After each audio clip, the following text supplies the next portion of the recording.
All right, welcome back to the Rebooking the 90s podcast. I am one of your hosts, Brady Malibu, aka Brady Roberts, and I'm here with your punk hunk, your weirdo hero, the Ravenous one, Randy Myers. Randy, what's going on?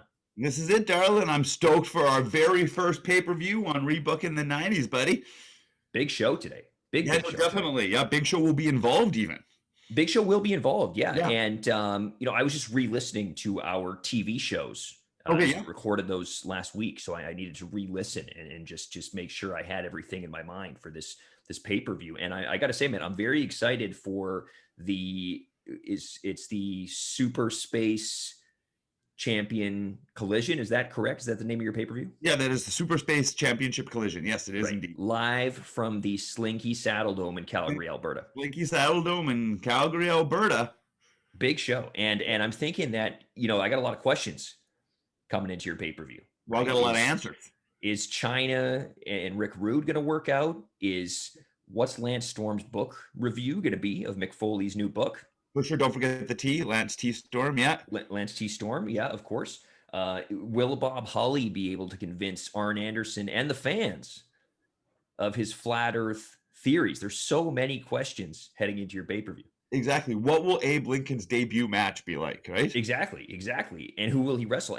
And I actually, before we get started today, I wanted to throw a couple ideas at you, having listened back to your TV show. And, these ideas are free of charge. I appreciate them. I Yeah, won't yeah. even charge them for you. We were talking about Mick Foley and Mick Foley obviously getting into this big feud with Lance T. And we talk about Mick Foley's famous characters, Dude Love and Cactus Jack and Mankind. And of course, you mentioned on the draft, Santa Claus. Yep. And I'm thinking that you might need to bring in Balls Mahoney as the Santa Claus. Oh, early 90s wrestle crap gimmick where he was the evil Santa Claus. And you could even do a three-way as you've got Kane under contract with the Christmas Creature. Oh, it's true. Yes, we could have quite the festive match. That's a good call. And it's like maybe if the Christmas Creature or Santa Claus win, Christmas is canceled. No Christmas this year. And Mick has to save Christmas if Santa Claus wins. So that's my first idea. My second idea, and these are money, these are free, right? I don't have. These are free of charge. These are free of charge. Okay. My second idea, of course, relates to the T in Lance T and Booker T, which we discussed last episode. Yeah. There's another famous T in wrestling. I'm not even talking about Mr. T from WrestleMania 1. I'm talking about Ahmed Johnson in WCW as Big T. Big T. Big T. That was my first nickname. When I was like 2 years old, people would call me Big T. Big T. Ahmed Johnson. After Ahmed Johnson, obviously. Harlem Heat 2000, if you will. No, so definitely. I'm thinking three-way feud for the rights to the T. Sure. It's just a T match, you know what I mean? Where they just have to lay the T on each other. Sure. They lay the T, and Mr. T is the, guest referee. Perfect. I couldn't think of anyone better, right? What is he doing anyways? No one knows. So those are just some ideas I want to throw at you. Take them or leave them. I think they're great. I think they are. And the fact that you're giving these ideas for free, I don't know if it's just like a drug dealer. I feel like you're maybe given the goods for free up front, and then when I come back jonesing for more ideas about Santa Claus and how to book him in the future, you will charge me up the nose. I'm going to edit out the audio where I said they were free. Oh. And then I can sue you later when you make a bunch of money off these sweet ideas. For sure, yeah. When Santa Claus and the Christmas Creature versus Mick Foley goes national. And I'm sure we've both been on many Christmas-themed indie shows. Definitely. What's your favorite name?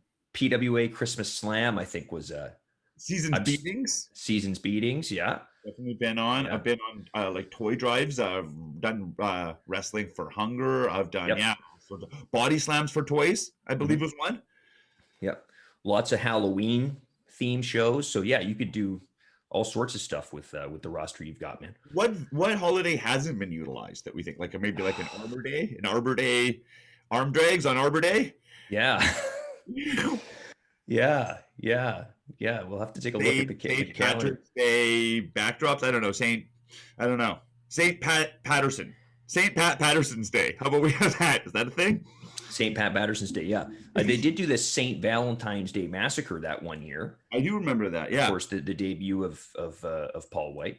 It was, yeah. Now, Inside. you mentioned in the draft that you wanted to use Paul White as the Giant, but then you were referring to him on your TV show as the Big Show. So which is he? Okay, I'm sorry for the miscommunication there. He is definitely in my incarnation of the Big Show would be the Giant. I like him in that black singlet. I like the long hair. I like the slender build, a little bit younger. You know what I mean? Potential. Driving around in monster trucks. That's the Big Show or the Giant I want. Is he smoking a cigarette? Well, the smallest cigarette you've ever seen in your entire life. I don't know where he gets these cigarettes, just because his hand is so big. But right. Yeah, it looks like a toothpick. It's actually a huge cigarette. It just looks. It's the world's biggest cigarette, but it still looks like. Yeah, it looks like a pop-up cigarette. This is those really long ones. Okay, so I went first last time on the TV show, so I think it's fair that you go through your pay-per-view first. I will sit back and listen. Perfect. Very excited to hear it, and then we will go through mine. So whenever you're ready, perfect. So the floor is yours, my man. It's a rare sunny day in Calgary, Alberta. The temperature is a crisp +10, coming to you from the Slinky Saddle Dome in downtown Calgary. They've already done the preliminary Slinky coming down the stairs, which took only this time 12 hours, took 17 goes of the Slinky. They got it so close on so many tries, but finally 17 goes. All the fans are ready for this. Out comes Celine Dion to sing us in our new national anthem, which is just everyone stands up, everyone brings out their government-issued kazoos, and we put it in our mouth, and then we all hum the theme to Degrassi. With tears in our eyes, hands on our hearts, representing the country that we love so much. And the woman that represents our country so much, Celine Dion, leading the charge, starting off this pay-per-view. She goes to the back to a roaring applause. Out come our two commentators for tonight. We've got Joey Styles, and on colored commentary, we've got none other than Hot Rod, Roddy Piper, coming down the ramp, getting ready for this showcase, our very first pay-per-view. Our first match was Dave Meltzer relieved of his duties or what? Dave Meltzer is going to be still doing, he's taking over more internet, and he's going to be dealing with our MySpace page. Wow. Which is going to be our main focus we're bringing back MySpace. Of course. Hard. We want to be in everyone's top 8. That's the goal. He was demoted after one show. Well, it's not so much we're telling him it's a promotion, but really it's a lower pay grade, and we're just kind of hoping that no one sees his work. But we have to keep him. We have him under contract, so he's still around. Of course. Yeah. But I still think he should rate my matches very highly. Yeah. Yeah, of course. Okay. If he's listening, yeah. Yeah, if he's listening, well, he is. So hi, sorry, Dave. Enjoy MySpace. I know what you can do with this. I believe in your potential to take MySpace to the next level. Yeah. All right. So our first match is for the International Interspace Interpromotional Championship, and it is a 5-way. We've got Tajiri. We've got Owen Hart. We've got the Great Muta and Rey Mysterio and D'Lo Brown. Wow, hell of a set of contenders. Yeah, definitely. So we're looking for, this is going to be our high impact title. This is going to be our one that is we're hoping that we can work in coordination with other promotions to maybe feature other stars on our show and maybe to be featured on their show, whether it be international or whether we have to put them on a self-bought billionaire aircraft and send them off to the moon. We're willing to have this title defended anywhere. So the match is a high impact match, very fast paced, as you'd imagine. Eventually, Tajiri has Owen in the tarantula. Rey Mysterio comes in with a 619, breaking up the hold, goes for the big seated senton on Owen, who's still selling that tarantula. Midair, Muta hits the mist right in Rey's face. Rey drops, selling that. Owen takes advantage, grabs Muta from behind, goes for that German suplex, boom, but Muta lands back on his feet, grabs Owen, goes for that O'Connor roll off the ropes, but there's into Tajiri. Owen ducks. Tajiri hits the mist back in Muta's face. Tajiri comes over the top rope with a sunset flip onto Muta, causing Owen to take that big German suplex. Boom. Out of nowhere, D'Lo Brown sees the opportunity. Boom. Off the top with the frog splash. Boom. He is coming out our very first champion. Wow. Of our international, interspace, interpromotional championship. Big D'Lo Brown. And sorry, who did he pin? He pinned would have been, he pinned Owen. Owen, okay, got it. Owen Hart, yeah. Great. So, boom. So then we cut to the Titantron. It's Abe Lincoln. He's getting ready for his match. It's a hype promo, though. It shows how Abe Lincoln has been getting ready for this match. He's been cutting down trees. He's been talking to children. He's been donating his time and reading to small orphan animals in the woods. Wow. He's been doing all the most baby face stuff you could possibly imagine. Shows him lacing up his boots again. Shows him putting on his singlet. Can't find his top hat. Goes out to the ring, minus his top hat. Seems a little off. Feels like he's missing something. Feels like his magic, his mojo was just not quite there, even though this is his debut match. Comes out to the roaring theme song, which sounds a little something like yep. One of those old-timey songs. In the ring is his opponent, another big man, the Giant. There he is, two giant men. They go big man spots for big man spots, big shoulder tackles off the ropes. Nobody's bumping. They go for a body slam, both selling their backs because these are big boys we're talking about here, right? Yeah. Boom. Buff Bagwell's music comes on. He comes, who's this guy? What's he doing interfering in Abe Lincoln's match? The match we've been waiting centuries for. He comes out, and he's not wearing his top hat. No. He's wearing Abe Lincoln's stovepipe hat. Is this a new hat? I thought the Giant destroyed his hat. Is this a new hat? This is a new hat. New hat. Okay, they've got tons of them at the merch stand or something. Yeah, well, of course, but that's our biggest seller. Right. Okay, great. Buff Bagwell comes out. It's not his hat, and Abe Lincoln says, "That's not your hat." Buff says, "This is my hat," and Giant says, "No, that is not your hat." Giant takes advantage of Abe Lincoln being distracted, hits a big choke slam on Abe Lincoln for the count. 1, 2, 3. Abe Lincoln, dejected and disappointed with the actions of the Giant, gets up, but extends his hand in a show of friendship. Buff Bagwell still does a backward strut. The most complicated move that Buff Bagwell's ever attempted in his entire career. He's backward strutting up the ramp.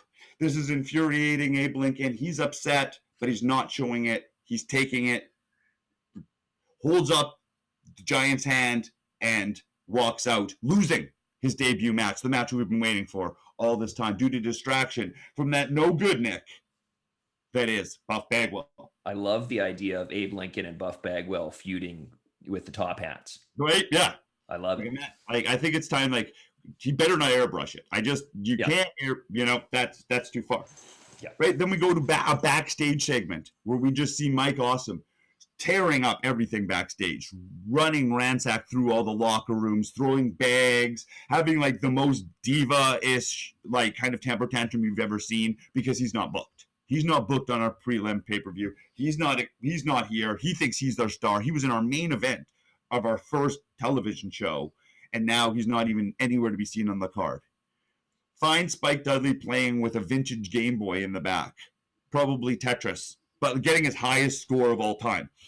Grabs him by the back of his overalls, drags him to the ring, and lays out a beating. He says, if I'm not going to be booked on this show, I'm going to show you why I deserve to be on this show, and I'm going to have a match one way or another.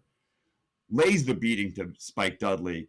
Boom, bang, bang. Eventually, Spike Dudley out of nowhere hits a small package off the top rope.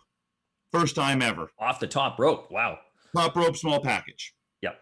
We're not tucking it. We're just tucking. Boom. So quick small package off the top rope. Mike Awesome's obviously livid. So were they both standing on the top rope? Both standing, yeah. Mike Awesome's going for them. Yeah. Oh, okay. He's going for the awesome bomb. He's going for the awesome bomb, but he flips Spike over his head. Spike lands on the top rope. They're still both on the top rope. Small package. Wow. Remember that spot you did with Danny Manners back in, like, it was Lethbridge, I think, in 09? That spot. That spot. Okay. That's what I'm picturing. I hope you don't mind me stealing your shit here. Absolutely. I hope you steal all my shit. Okay, perfect. That's what it's there for. Boom. After that, Mike Awesome's furious, starts the beat down on Spike. Out come the Dudley boys. Boom. Let's finish Spike off. How dare you humiliate me like that? First, I'm not booked on this show, and then you're gonna beat me in this impromptu match. Dudley's come out. They've got their skipping rope. They start hanging Spike Dudley over the top rope.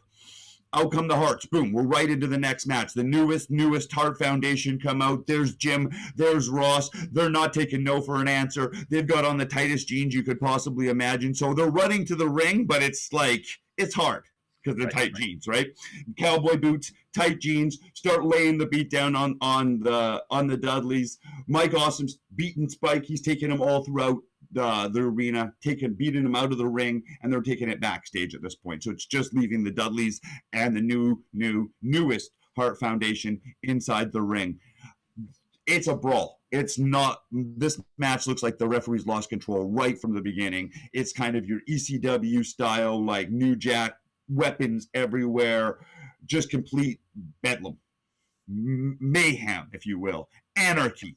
Eventually, they take the skipping rope. They push Jim Neidhart into the post, tie Jim Neidhart to the post, and then just start laying the beats down on Ross Hart in the middle of the ring. He's helpless. It's just him versus 2-on-1.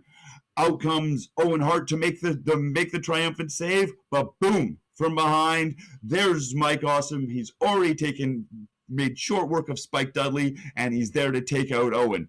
Boom, powerbomb into the side of the ring, which is the hardest part of the ring, I'll have you know. I've heard that. Leaving Owen laid out. Boom, 3D on Ross. 1, 2, 3. Sorry, is it Owen or Jim Neidhart? Okay, Owen made the save. Owen made the save. Sorry, okay. Jim is tied up. Okay, my bad. Yeah. We got Jim, he's tied up to the turnbuckle. We got Ross laid out in the middle of the ring. A little bit of color. And Owen bombed into the known hardcore wrestler Ross Hart. Yeah, well, that's just what's breaking your heart. You know what I mean? This is a school teacher. This is the man who's helped many, including me, graduate high school. And here he is laid out in the middle of the ring with everyone trying to help him. And where was Bret? Where's Bret? Focused on himself, focused on the main event that's coming tonight. Bret Hart versus Booker T coming at you tonight in our main event. It's at this point that we cut to the commentators and talking about how excited they are about the main event. Piper's mic keeps cutting out. It's fuzzy. It's not working. Every time he's about to get his point out, it doesn't work. Gets handed another mic. Technical difficulty. Starts talking on there. That mic doesn't work. Eventually, he gets fed up, as Piper does. Walks out, goes into the back to find out exactly what's going on. Joey Styles takes over for our next match, which is actually, in fact, the match the fans have been waiting for the most, even more than Abe Lincoln. Even more than our main event. The match the fans have been waiting for is none other than the book review from Lance T. Storm on Mick Foley's latest book. Which, by the way, I forgot to mention last week, is a children's book. It's a short it's a pop-up book, which also has scratch and sniff inserts. But it's all done with a rhyming scheme similar to Dr. Seuss. So, Lance Storm is in the ring, big, comfy leather chair, wearing a fresh cardigan. This time, it's more of an olive green. Nice. Out comes Mick Foley. Car crash music comes on. Foley is wearing a classic flannel. They meet in the ring. Foley says, let's hear what you've got from the book review. Lance says, well, first, the T in Lance stands for thesaurus. And first, Mick, I have to say you could use a thesaurus because the same word keeps getting repeated line after line in this book. Mick Foley says, well, it's a children's book, and it's meant to rhyme. Lance says there's no room for rhyming in literature. He says, if we're trying to take the kids to another level, if we're trying to make them literate, we need to be teaching them the classics, and there's no room for such drivel or such nonsense. And that's exactly what he sees Mick Foley's book as. He throws the book back at Mick Foley, and then boom, super kicks it right into Foley's teeth, leaving Foley there with a bad book review. He even went on, like, he gave it 1 star on an Amazon review. Yeah, wow. Which totally tanked the overall selling of the book. It made it so other people didn't even want to like stock his book. He sent it to Oprah. He said that this is not a good book and should be taken off her book list, which again took Foley right off the bestsellers list. So Foley's laying there. He's got this book. He's missing more teeth because of this super kick. Lance walks off reading The Great Gatsby. Wow. What a heel. Hell of a segment. Hell of a segment. I hope that's what you were looking for. Yeah, absolutely. Yeah. All right. After that, we come back to another hot segment, because the fans, they love wrestling. But the fans, they also pay for the drama. They also pay for the romance. So this next match is our romance match. We're going to have Rick Rude taking on China, not taking on, taking out China inside the ring. Rick Rude says he's got something to show China inside his pants. He's wearing tearaway like trousers. I'd like to say like tuxedo pants, because it's a fancy date, you know what I mean? So we all know Rick Rude is famous for having the most fancy airbrush tights. And he says he's got something to show China inside his pants, and we all know what that is, and we all can't wait to see exactly what that is. He starts doing his grind, starts looking like he's about to take off the pants. China, by the way, is very into this. Rick Rude's a very good-looking man. Yeah. So I think we'd all be into this. Sure.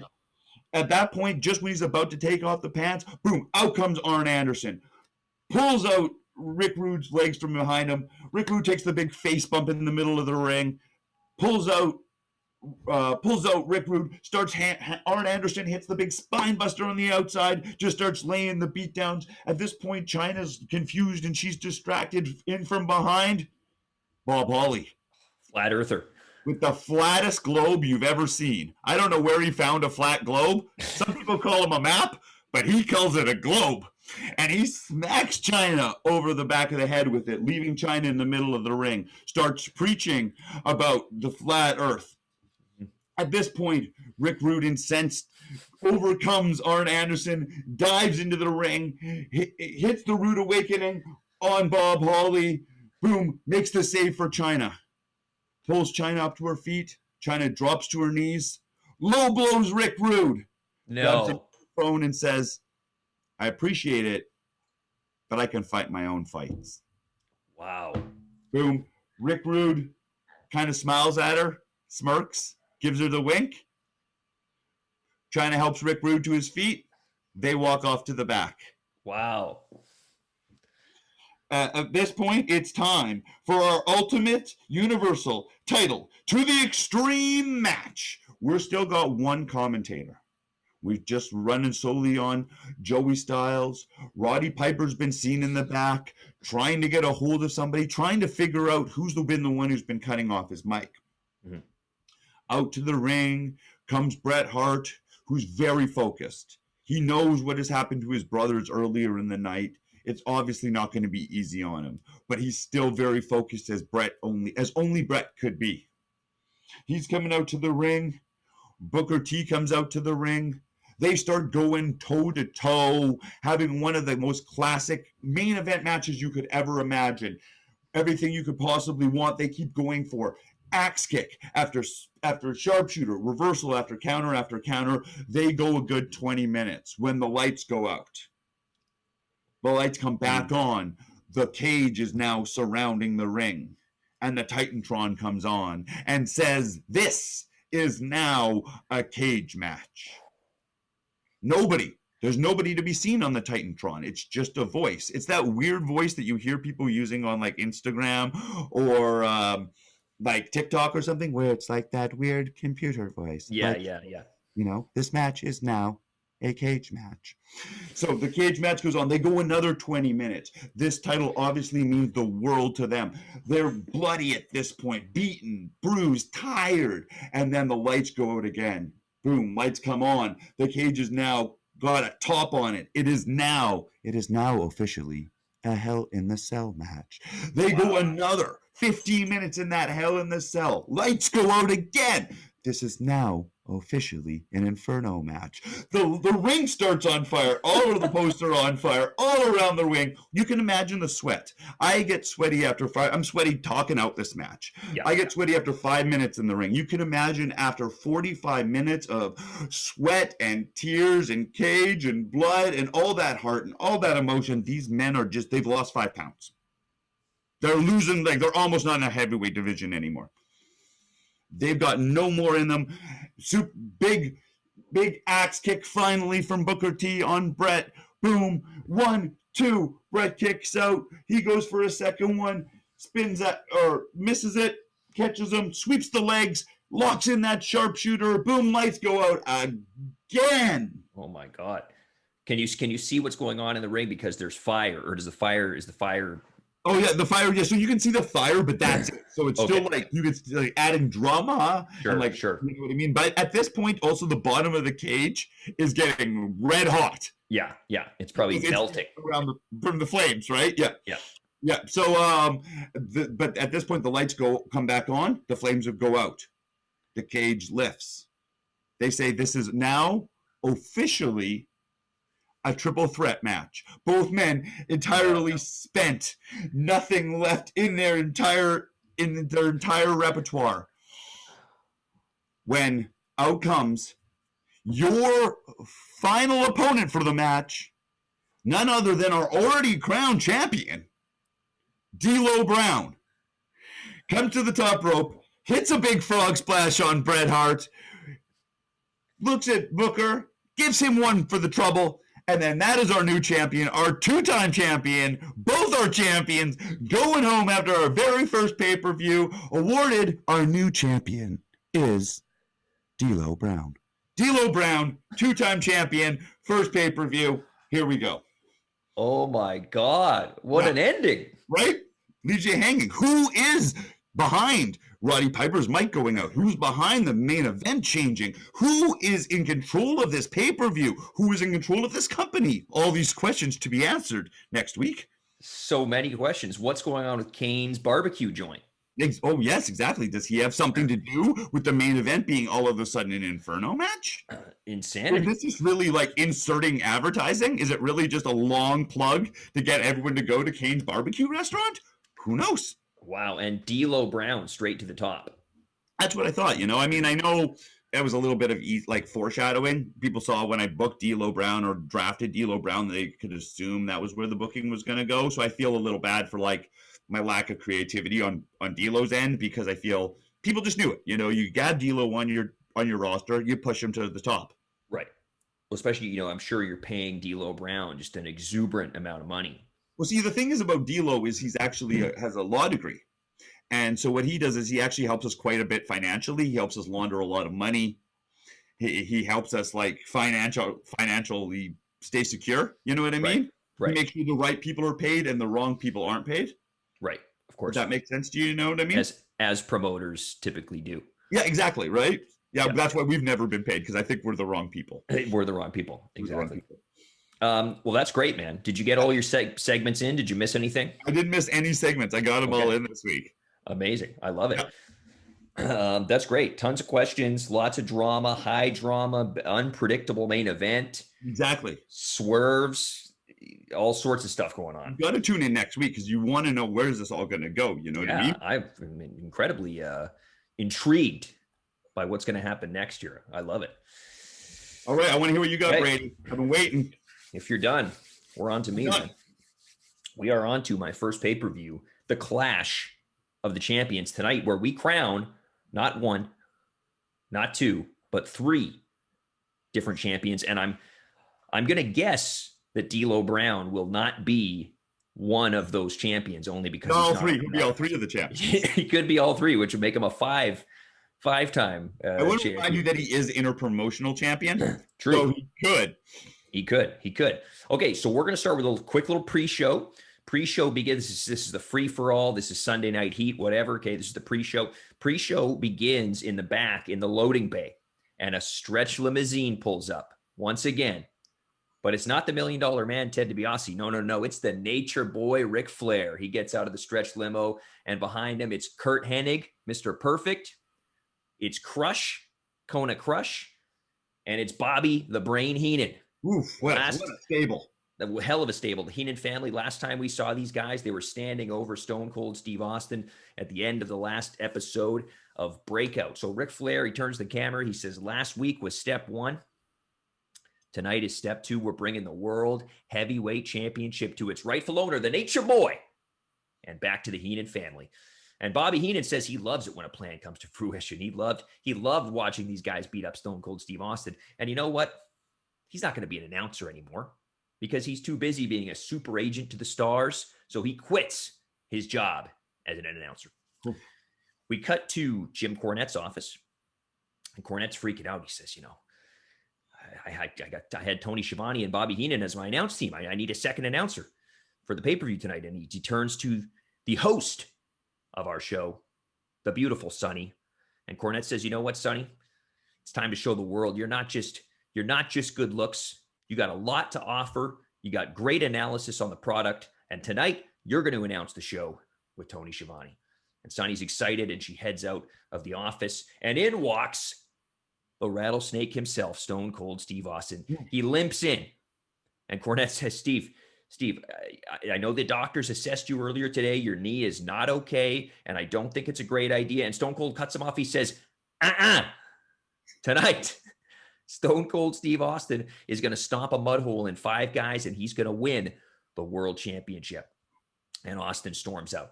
So Austin, despite a knee injury, he is in for the main event tonight, not listening to doctor's orders. Oof.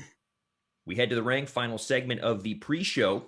We've got one match on the pre-show, and out comes to the ring Edge and Chris Jericho, the fiery young babyface new tag team, High Impact, making their debut.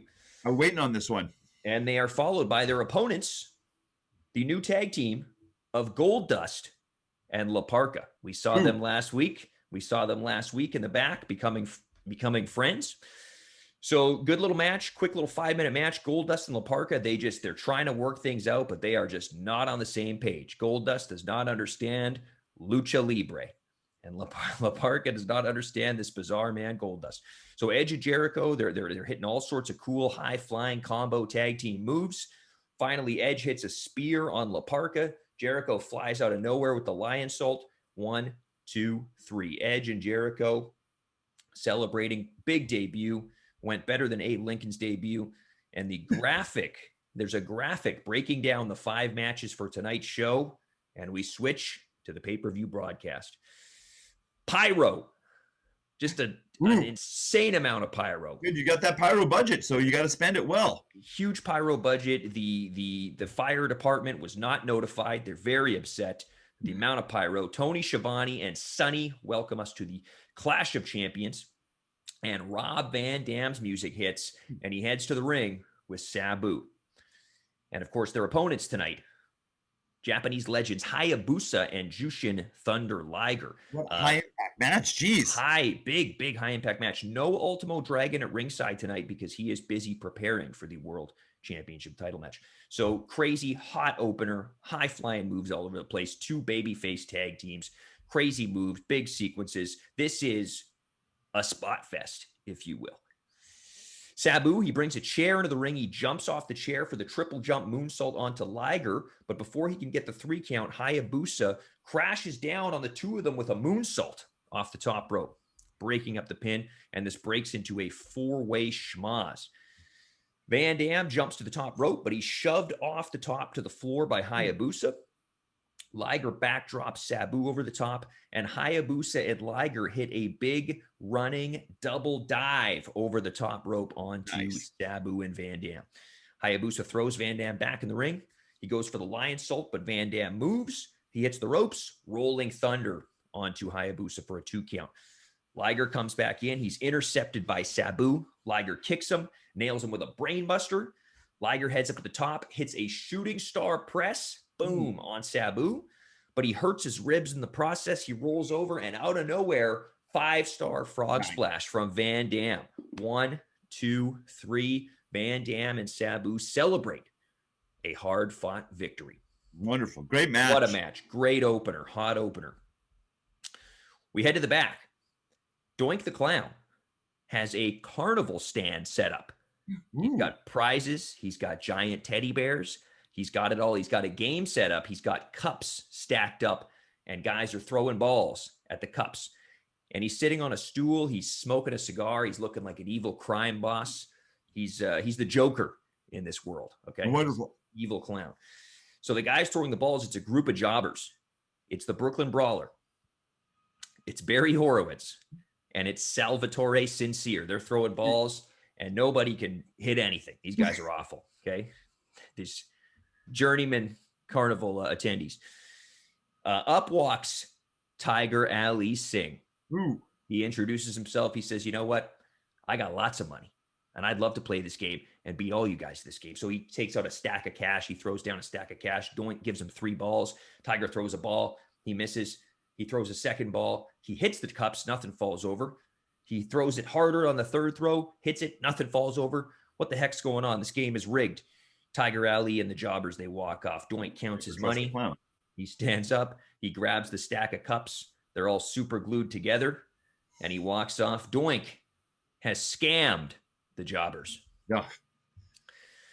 Backstage in the hallway, the British Bulldog preparing for the World Championship match. He's doing bicep curls. Okay, he's got some cables. He's looking absolutely jacked. Doc Hendricks walks up. He wants a comment. Bulldog says he's been training real hard. He defeated Shawn Michaels last week.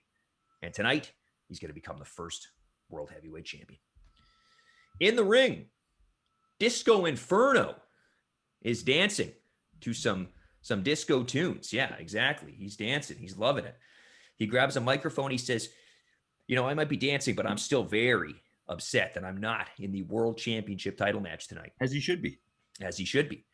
But I issued an open challenge, and I will score a victory against any challenger. And then management will have no choice but to give me the first shot at the world champion. He's interrupted by Don Callis. Ooh. Don Callis on the ramp. He says he's scoured the globe for the best talent, and he wants to represent the best in the world. And he found a man deep in the jungle, and he's brought him here to America, to the Malibu Wrestling Entertainment, and it's Bruiser Brody. Ooh. And Bruiser Brody runs out to the ring. He's swinging a chain. He's got a spike in one hand. He's an absolute savage. Disco runs out of the ring. He is terrified. He's regretting issuing an opening challenge. Brody chases him around the ring. He grabs him, throws him into the ring. The bell rings. He shoots Disco to the ropes. Big boot. Picks Disco up. Pile driver. Ooh. Heads to the top rope. Jumping knee drop right on Disco's head. 1, 2, 3. Disco is lifeless. And Brody picks up a victory. Don Callis, he gets in the ring. He goes to raise Brody's hand, but Brody just stares at him. He's looking real angry. Callis is concerned. He's scared. He says, hey, Brody, I brought you here. Okay, we're good. We're good. Remember, I'm supposed to represent you. Brody grabs him and throws him with a big Beal across the ring. Ooh. Callis sells up in the corner. Brody charges in. Big clothesline in the corner. He goes to grab his spike. Callis runs out of the ring and runs to the back. Brody chases him to the back. Bruiser Brody is here, and he does not need a manager. He's out of control. Wonderful. Look at that. That sounds great. What a way to debut Brody, too. Big debut, and Disco is just, he's dead. So we're back in the hallway. The Ultimo Dragon is warming up. He's putting his cape on, and he's jumped from behind by Bam Bam Bigelow, who he defeated, if you remember, on Breakout. He embarrassed Bam Bam Bigelow with a victory. Bigelow's beating up the Ultimo Dragon. He grabs him. He throws him into a wall. And out of the corner runs Hayabusa and Jushin Liger, and Bigelow backs off. He says, okay, I'll see you in the main event. And Ultimo's on the ground, and Hayabusa and Liger they're helping him up. What the heck was that? He got jumped in the back. Back to the backstage interview area. Doc Hendricks is with the Heartbreak Kid, Shawn Michaels. And HBK says, you know what? I've re-strategized, and tonight will not end up like last week on Breakout because I'm the showstopper. I'm the main event, and tonight is going to end with the Heartbreak Kid standing victorious. All right, we're back to the ring. It is our tag team title match, vacant tag team titles. The $1 Million Man, Ted DiBiase, and IRS come out, and dollar bills are falling from the ceiling with the $1 Million Man's face on them. And the Blade Runners, their opponents, come out to the ring. The crowd, they lose their mind. They get the Road Warrior pop. Ow. Huge pop. Huge pop. The roof blows off the place. DiBiase and IRS, they don't even wait. They just jump right on these guys. As soon as they get in the ring, they need to get an advantage. The sheer power of the Blade Runners is just too much. They run wild on DiBiase and IRS. IRS, he heads to the outside. He's chased around the ring by Sting. Sting ends up catching him, grabbing him. But IRS uses his momentum, spins, and throws Sting into the ring steps, taking him down. IRS gets back in the ring. Him and DiBiase, they look at each other. They're going to double team the Warrior. They charge the Warrior. The Warrior just double clotheslines them. And the lights go out. Oh, no. A lot of lighting issues on there these is pay-per-views definitely. tonight. I think there's got to pay the bills. I think so. Maybe this is all connected in some way. The lights come back on. The Warrior's standing there, and he's surrounded by Gangrel No. and Mortis. Nice. The former Chris Kanyon. Both these guys were abducted seemingly last week on Breakout. And Gangrel and Mortis. And the Warrior's looking around. What's he going to do here? He turns to Gangrel. Gangrel spits the blood mist in the Warrior's eyes. And he blinds him. And they beat him. They beat him down. They beat him down. Gangrel picks him up, gives him the big impaler DDT. Mortis is standing over top of the Warrior, looking down on him. And the lights go out again. Oh. The lights come back on. They're all gone. The Warrior, just the Warrior, Gangrel, and Mortis. Oh, wow. Okay. Sting is still on the floor. The ref, he's returned. The referee disappeared for that as well. Who knows? He went to a pocket dimension. Oh, nice. Okay. Yep. DiBiase and Sting, there's DiBiase and IRS are still in the ring. The referee's confused. Sting's starting to get up on the apron. He doesn't know what's going on. DiBiase and IRS, they use this moment to pounce on Sting. Boom, boom, boom. Sting tries to fight back, but he just can't. Finally, Sting starts mounting a comeback. He throws IRS over the top, throws DiBiase over the other top rope. He lands on the apron. The ref goes to check on DiBiase. Sting goes over to grab IRS. He reaches through the ropes, and IRS hits him with a briefcase. Oh. Boom, briefcase in the head. Never trust a tax man. He falls over. DiBiase slides back in. Feet on the ropes. 1, 2, 3. DiBiase and IRS, they steal the tag team titles. Sting is concussed. The Ultimate Warrior is gone. Mortis has appeared. Crazy segment. What a crazy segment. Yeah. Stacked in Sting, they still had to cheat against the Stinger, even though he didn't have a tag team partner. Exactly, man. The power of the Blade Runners. Back in the hallway, Too Cold Scorpio coming down the hallway. He's on the way to his Intercontinental title ladder match, and he passes a locker room, and a door opens, and a billow of smoke comes out, and it's Van Dam and Sabu, and they're celebrating their victory earlier. And Van Dam says, "Hey, come on in here, Scorpio. Let's have a puff." Scorpio says, "I got to focus. I got the Intercontinental title match coming up next, but once I win that belt, believe me, I'll be back here, and the three of us will celebrate together." And they high five, and Scorpio heads to the ring. Eddie Guerrero comes out on his classic lowrider. Ooh, nice. The crowd goes insane. It's purple. Perfect. It's purple. It's got some black flames on it. Nice. Real cool looking lowrider. Okay, it's doing its bouncing. All right. Scorpio comes out. Crazy ladder match. Ladder match for the vacant Intercontinental title. Two high flyers. They fight back and forth for a good 10 minutes. Eddie climbs up the ladder. Scorpio springboards off the apron, lands on the ladder, knocks Eddie's head off the ladder. Eddie falls off. Scorpio climbs up. He looks at the belt. He looks down at Eddie. Eddie hits a 450 splash off the top of the ladder onto Eddie. The champion, Eddie chose to do the damage to Eddie Guerrero. He wanted to put on a performance tonight. So Scorpio, he climbs back up slowly, but Eddie recovers just enough to push the ladder over and knock Scorpio off. Scorpio sells up on the ropes. Eddie charges him with a crossbody, and they both spill to the floor. Eddie ends up pulling out another ladder from under the ring. He hits Scorpio with it. He sets it up across the ring apron and the barricade, creating a ladder bridge. Ooh. Scorpio hits Eddie from behind. He brings him up on the apron. He goes for a power bomb off the apron, presumably through the bridge. Eddie pops over top of him, spins him around, kicks him in the stomach, hits a brain buster onto the ladder bridge. So Scorpio is laying across the bridge. Eddie sees this opportunity. He goes up at the top rope, and he hits a big frog splash through Scorpio on the ladder bridge on the floor, destroying the ladder and presumably Scorpio's ribs.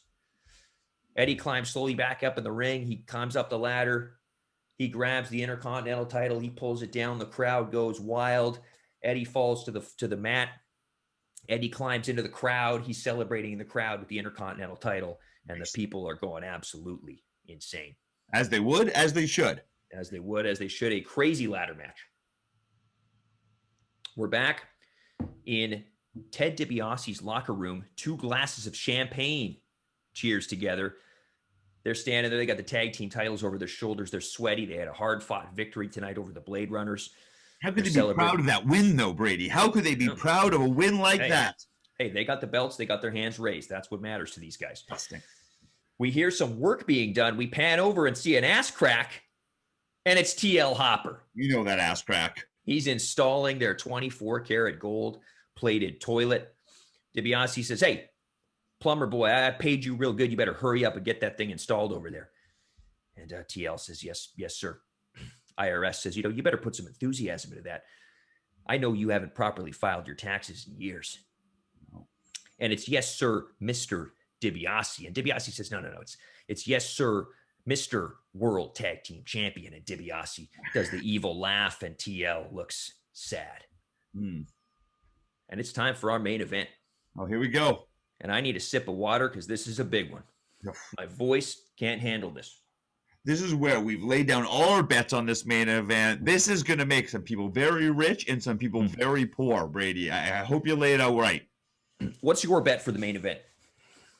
Who wins the 6-man? Who wins the 6-way main event? Well, who do we got? We got Ric Flair. We've got Bam Bam Bigelow. Yep. We've got Ultimo Dragon. Yep. We've got Shawn Michaels. Yep. We got Stone Cold Steve Austin. Yep. And who's the other one I'm missing? Who am I missing? Davey Boy Smith. Davey Boy. How could I miss? Oh, I think I'm going to go for Davey. Davey Boy Smith feels like the pick to go with. Great choice. This is a 1 fall to a finish 6-pack challenge. So it's not elimination. This could end at any moment. High stakes here. Anybody could beat anybody. Okay. It's like a scramble. I remember they had that scramble. It's a scramble. And this is a wild one. Okay. So HBK makes his way to the ring first. He looks confident. He's chewing gum. He sits up on the top rope. He lays up on the top rope. He's waiting for his opponents. He's real confident. You would do that. The Nature Boy, Ric Flair, makes his way to the ring. Big red robe. Ooh. Very expensive. He's got Mr. Perfect. He's got Crush. They're wearing nice suits. He's got Bobby Heenan. And they make their way to the ring. Davey Boy Smith comes out next. The crowd is going absolutely insane. They love Davey Boy. Shawn Michaels, very upset. He was defeated by Davey Boy last week. Shawn's not looking happy. And the 4th man to come out is Bam Bam Bigelow, the big man. Biggest man on the roster.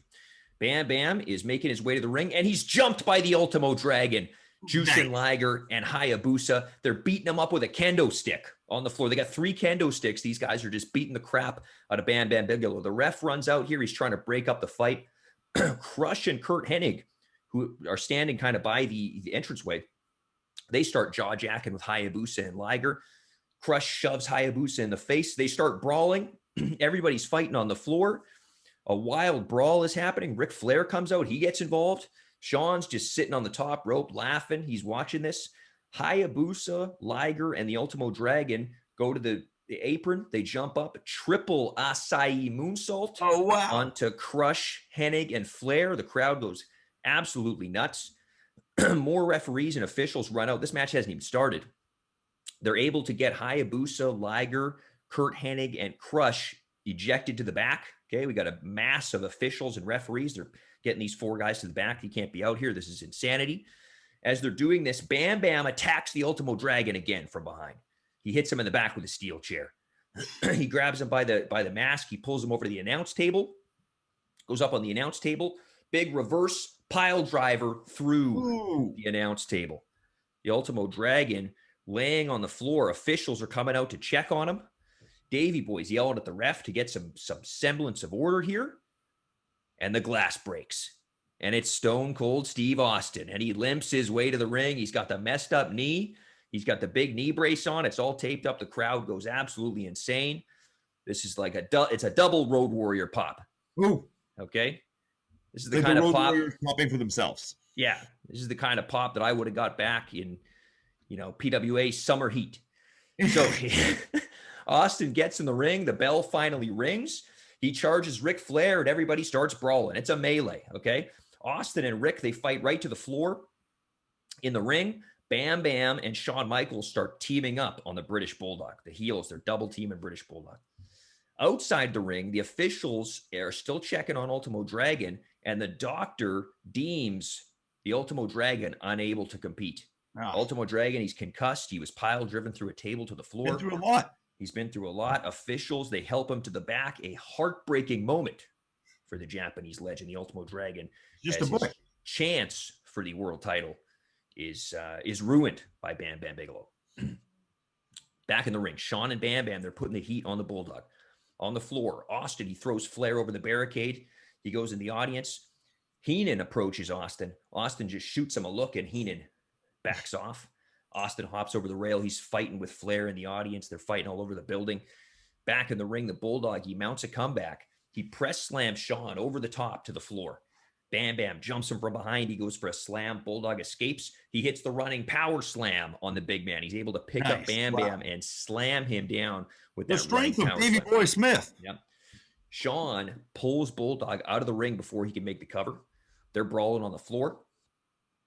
Back in the crowd, Austin, he throws Flair back over the barricade. Austin hops over the barricade, but he tweaks his knee when he hops back over the barricade. He's got an injured knee from the attack last week. But one bad wheel on Austin. Yep. Flair sees the opportunity. He chop blocks him. He's stomping the knee. He's stomping the knee. He throws Austin back in the ring. He puts him in the figure 4 leg lock. Austin's in trouble. And before Austin can tap, Bam Bam flies off the top rope with a diving headbutt on Ric Flair. Boom, breaking up the hold. Remember, this is one fall to a finish. So Bam Bam does not want to lose the title opportunity. Bam Bam covers Flair 1, 2, but Heenan puts Flair's foot on the ropes and breaks up the count. Hell of a match, man. I'm sweating talking. Yeah, I know exactly. Yeah. Bulldog pulls Bam Bam out of the ring, and they're fighting on the floor. Shawn slides back in on the other side. He starts calling for the sweet chin music on Flair. He sets up the super kick. Boom, hits super kick on Ric Flair. 1, 2. Austin barely breaks up the fall. On the floor, Bam Bam slams Bulldog across the barricade by the announce table. He climbs up on the barricade, that kind of thick barricade. Yep. Bam Bam is standing up on the barricade. He's got Bulldog by the hair. He signals that he's going to press slam him through the Spanish announce table. Remember, he already broke the other announce table with the Ultimo Dragon. He's just wrecking everything here. He goes to pick up Bulldog. Bulldog scoops behind, spins him around, picks him up on the barricade, and power slams him through the Spanish announce table, taking down both men. Wow. Unbelievable. The crowd is just, they can't even speak anymore. It's pandemonium, okay? So these guys are both down by the announce table. Back in the ring, HBK, he goes for the super kick on Austin. Austin catches it, spins him around, stunner on HBK. Before he can make the cover, Bobby Heenan jumps up on the apron. Austin charges, hits him in the head, knocks Bobby Heenan off the apron. He turns around. There's Ric Flair. He catches Ric Flair's boot, spins him around, stunner on Ric Flair. Stunner. Everybody's down. Austin covers Flair. 1, 2. The referee is pulled out of the ring by Brian Pillman. It's the loose cannon. Brian Pillman has pulled the ref out. The ref's yelling at him, "What are you doing?" Pillman grabs him by the hair and he throws the ref into the steel post, knocks the ref out. Austin is like, what the heck is going on here? Austin slides out of the ring, but Pillman hits him in the knee with his cane. Pillman's got that cane that he's always carrying. He heads over to the announce table. He shoves the announcers out of the way. He grabs a steel chair. He hits the Bulldog. Boom, hits him across the head. Bam Bam slowly getting up. Boom, he hits Bam Bam Bigelow in the head with the chair. He gets in the ring. HBK's getting up. Bam. Hits HBK in the head with the chair. Flair is on the mat. He starts smashing the chair across Flair's back. He's beating everybody up. He's completely insane. He's ruining this main event. He's lost control. The loose cannon Lost has control. lost control. The ref is down. Everybody's down. Pillman goes to the corner. He starts unscrewing the top rope. We've done this many a time on Ring Crew. He takes the rope off. He starts choking Ric Flair with the top rope. Austin, he's slowly getting in the ring. Pillman gets up. He smashes the chair over Austin's head. Boom. Pillman heads over to the corner of the ring. He pulls out a knife. He's got a knife, and he slices the ring apron, the ring mat. He slices the ring mat open in the corner, and he pulls the ring mat and the pads up. We got exposed boards. No. Okay. He grabs Austin. No. He picks him up.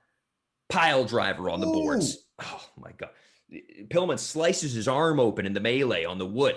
Okay. Pillman's arm is bleeding all over the place. There's blood everywhere. Austin's dead on the boards. Pillman leaves the ring, raises his arms. He's bloody. He heads out through the crowd. He runs away. Officials are running out, trying to figure out what's going on here. HBK is slowly getting up, pulling himself up on the ropes. Ric Flair is coming up as well. Boom, super kick on Ric Flair. Oof. Austin slowly getting up. He's loopy from the pile driver in the chair shot, and HBK hits him with a super kick. Boom, on Steve Austin. HBK just falls onto Steve Austin. 1, 2, 3. Oh! A new ref had slid in the melee when the officials came out. Shawn Michaels is your first world heavyweight champion. He celebrates. He's selling. He's making his way up the ramp. He stands victorious like he said that he would. He holds the belt up high, and we fade to black. Wow.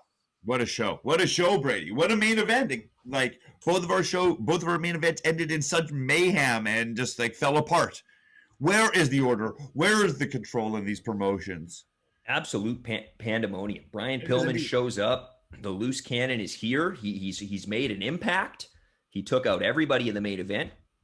What does he want? What is his purpose here? It seems like he's only here to hurt Austin, to ruin things, to cause anarchy.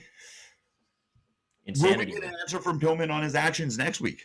Maybe we will. I don't know. I mean, no one can get a hold of Pillman. He's not answering his phone. He's a loose cannon. He's deactivated his MySpace account. Oh, geez. Not even Meltzer can get a hold of this Meltzer can't even get a hold of Pillman. That's a thing. That's a thing. And I'm sure they were in their top 8. Absolutely. So, yeah. So big night, man. Ultimo Dragon had his opportunity taken from him. The Ultimate Warrior has disappeared. Yeah, not a good night for Ultimos. Not a good night if you're Ultimate. No. Great night for Eddie Guerrero. Fantastic night. Great showcase between that match. Fantastic Intercontinental match. Great night for Bruiser Brody. Not a great night for Don Callis or the Disco Inferno. Nope. Definitely good night for IRS and Ted DiBiase. Sure. Maybe not such a great night for TL Hopper. We'll see. Jobbers didn't seem like they fared too well at all. No, they got scammed by Doink, and they probably don't make a lot of money anyway. They were just trying to win some teddy bears for their daughters or their nieces. Sorry. Their stepdaughters, I'm sure. Yeah. We know all these jobbers are uncles. For sure. As we discussed. So they were just trying to win some teddy bears at the fair, and Doink has screwed them. So huge night, a big victory for Edge and Jericho. Goldust just can't find a tag team partner that's working out for him. And Van Dam and Sabu, big victory over Hayabusa and Liger in a hot opener. For sure. Big night, man. Wild night on both of our promotions have been a wild night. Where will we go from here? Where will D'Lo Brown go from here, being your double champion? To the top, my friend. He's already there. What more can he conquer? Yeah, and who is pulling the strings? We need to find that out as well. Exactly. And will Abe Lincoln get his hat back? I sure hope so. Okay, great pay-per-views. So we will be back next week for the fallout from our pay-per-views. Can't wait to see we got to see what happens. We set up a lot of things. We've got to see what these things pay off. And we're going to be doing 3 TV shows week by week, and then leading to our next pay-per-view, which will be in 4 weeks, our second pay-per-view out of 3 in this 12-week endeavor. Very exciting. So this is episode 4, I guess episode 2 of the 12 episodes that we're booking. And the response has been great so far. People are loving it, getting lots of great texts about it, lots of funny stuff. Me too. So I hope everybody enjoyed the pay-per-views. thank you so much for reaching out and continuing to reach out. And hopefully we can book something that you've always wanted to see or never thought you could have seen. Well, I never thought I'd see D'Lo Brown as double champion. Not that D'Lo's not great. D'Lo's great. So this is the fun stuff. We can take some guys that maybe didn't get the big main event push and put them in the spotlight. Well, you've got Brody, you've got Pillman, you've got Hayabusa, all who had their careers taken away too shortly. So we can see what we can do with them. So kind of like breathe some new life into these characters that people have loved for so long. Amazing. Okay. Thanks again, everybody, for joining us. And we will see you next week for TV number 2. Sounds great.